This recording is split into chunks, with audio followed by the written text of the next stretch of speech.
Welcome back to episode 4, or if this is your first time, glad you're here.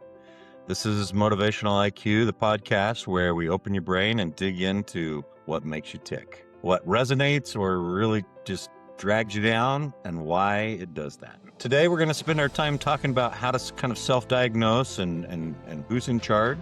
Hint, that's you. And we're going to give some questions to kind of a wizard for saying, where am I?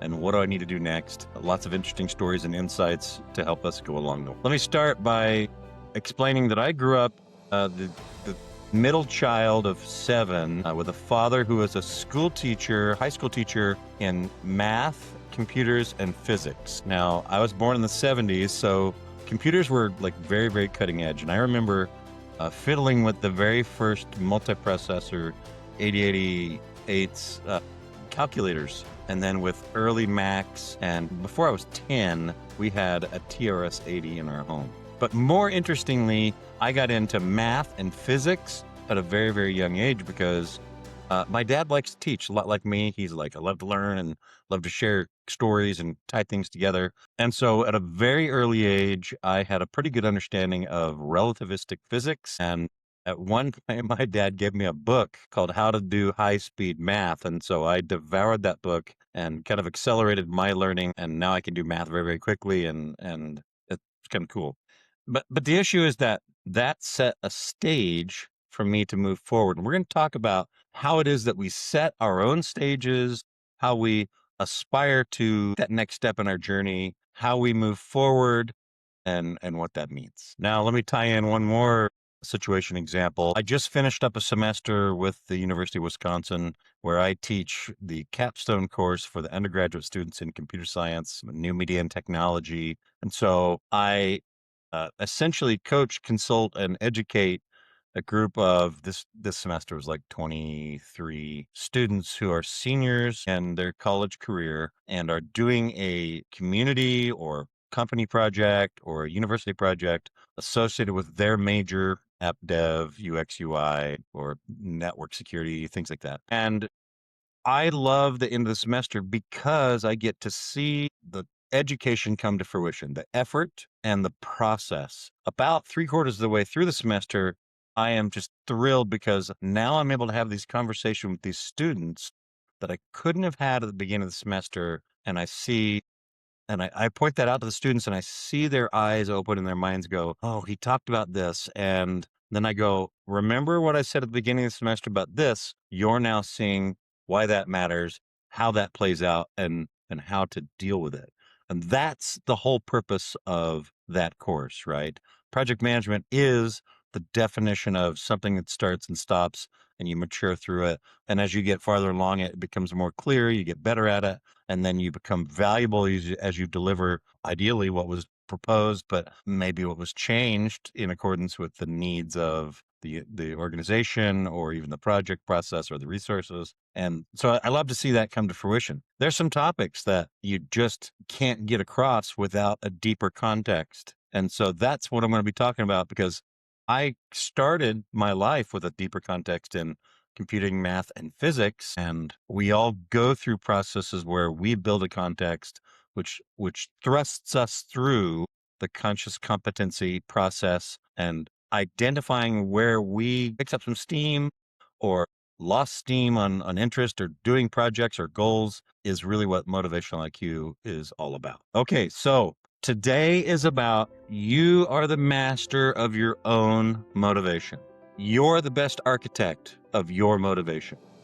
And we're going to talk about what that means. So let me read you a couple quotes. Growth and comfort do not coexist. That's Ginny Rometty. A lot of people say there's no growth in the comfort zone and no comfort in the growth zone. Another one, this is by Tony Robbins. All growth starts at the end of your comfort zone. Or Carolyn Miss, who said, go with the choice that scares you the most because that's the one that's going to help you grow.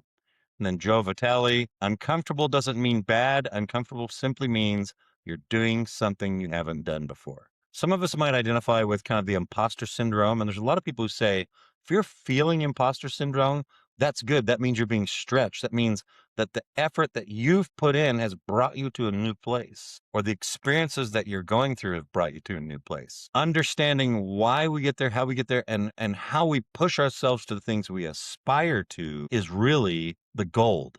If we want to lose weight, if we want to get fit, if we want to buy a house or end up with a relationship that's long lasting, or if we want to heal a rift with our neighbor or something like that, those are all aspirations that we can use the motivational IQ process and framework to help us on.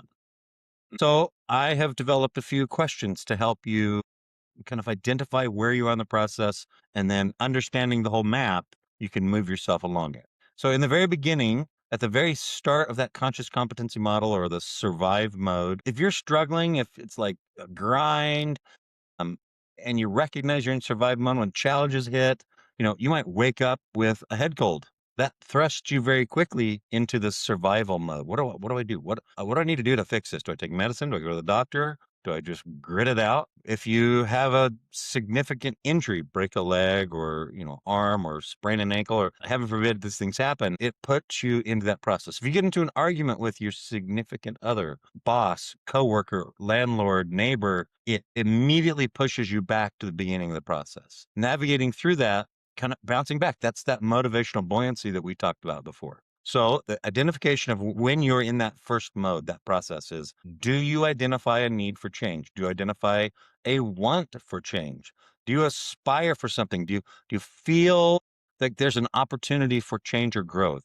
That's the beginnings of shifting out of what you don't know what you don't know, into I'm willing to step into the realm of painful awareness, and now I do know what I don't know. And I'm going to put some effort into learning and deciding whether or not I want to keep going down that. The next kind of step in that process, right, after you've committed and decided to make a change, is how familiar are you with the steps to move towards either learning or doing? That is the question that kind of dominates that first really humble stage of how well you navigate through the painful awareness where you now know what you don't know.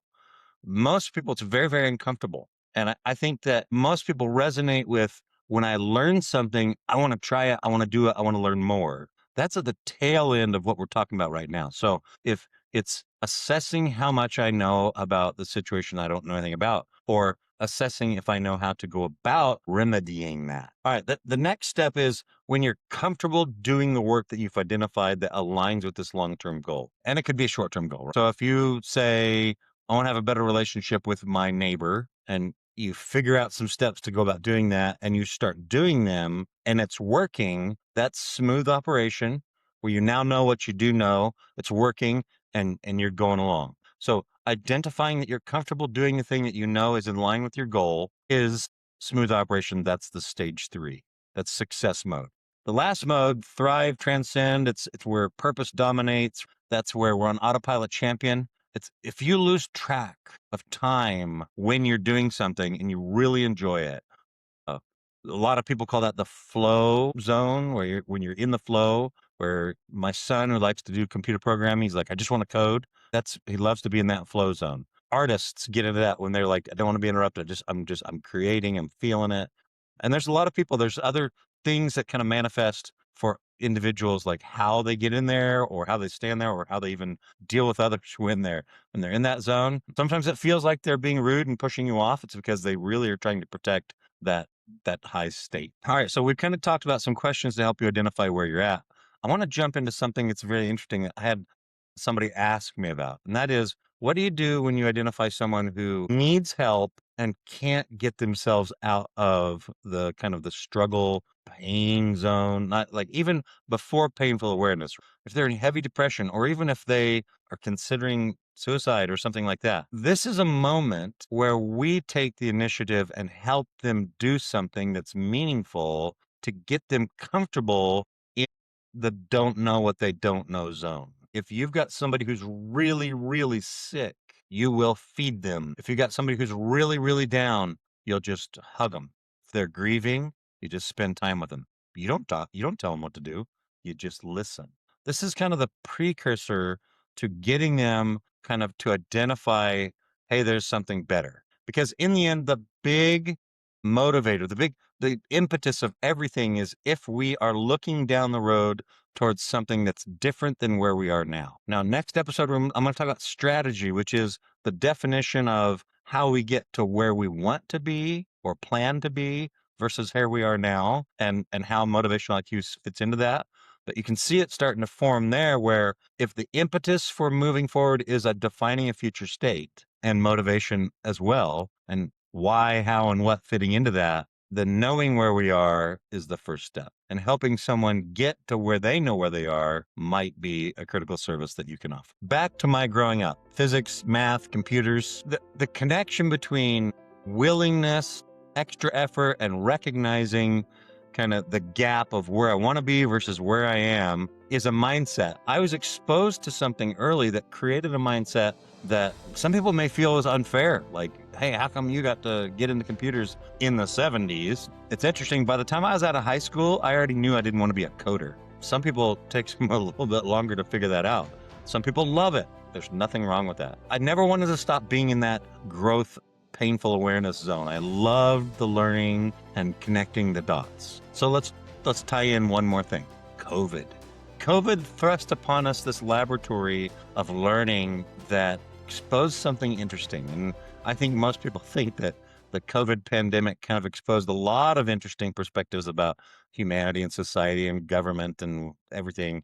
But I think the thing that was most interesting is when we were all debating whether or not we should shake hands, hug, get together, wear masks, allow someone to live if they coughed in public. You remember those days? Those are all like survive mode, have no clue what we don't know, but we also didn't know how to go about getting out of it.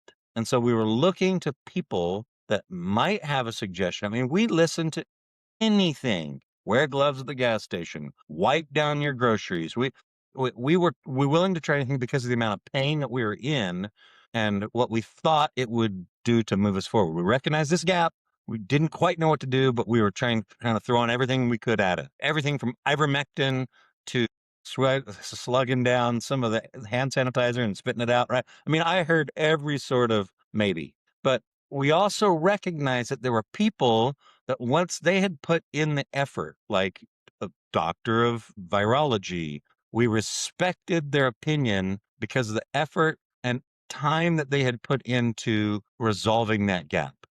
I remember one interesting story. If you recall, Aaron Rodgers was dating a young woman, and he refused to get vaccinated at a time when vaccinations were kind of accepted. Now, kind of we look back and we go, well, I'm not going to make a comment on the politics or anything, but I do remember Aaron Rodgers, who was the quarterback for the Green Bay Packers at the time, claiming that he had been immunized by his girlfriend, who was a holistic medicine person.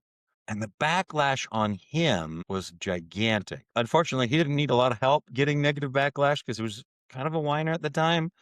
I'm sure he's a good guy, but at the time there was a lot of discontent about how he was operating within the Packers organization. The gap between the effort, education, and respect for that effort and education and decision making is really indicative of the process that we need to follow to understand where we are and how we get there. At first, there were literal fights, arguments about, who's vaccinated, what needs to be vaccinated, who should we require, what can you do if you haven't been, do you need to carry your card, can you get it in your phone? All that stuff ties into balance between education or effort to get to a state and the respect that we have for someone that's done it. Consider again college. I was asked one time back in my IT career if I cared what someone majored in their degree. Now, at the time, I was running what's called an onshore consulting facility where we would hire people who had the capability but didn't have the training. We'd train them in computer technology and then purpose them into entry-level stages of consulting engagements, supporting a higher resource. And instead of shipping jobs overseas, we were developing class and talent inside the United States in underdeveloped areas. I was doing that in the state of Wisconsin in collaboration with universities and government, and it was really working well. And so they asked me, like, do you care what they graduate in? I said, no, because what a degree shows is that they've completed the process. They've gone from not knowing what they didn't know, putting in the effort to learning, and then eventually coming out of this gate where they've shown perseverance, they've learned, they've shown dedication, and they've become someone who, like 99.9% of every senior I know, has some significant degree of this. They've become someone who can assess, go after, manage, and deliver something of value off of something that's ill-defined, but is in their field. This is my capstone course that I teach. Go find a project, define a plan for it, identify what the customer wants and how you're going to get it, propose a solution, and then do it. I love watching that process because I love watching how people stay motivated. I watch as they face challenges. Hey, my hard drive failed and I didn't back it up. What are we going to do? Okay, I recognize where you are. What are some options that you have for doing it? Sometimes just talking them through ideation is the solution. Sometimes I'm supporting them on how they're going to do things. They've already got ideas, but they don't know how to do it, right? Stage 2 is the way. In all, I love all these things that tie together to help us understand why we do what we do and how we go about it. And that's Motivational IQ. As always, thank you for listening. The best support you can give me is to write a review, to share it, invite a friend to listen to it, and keep supporting others. As always, stay engaged.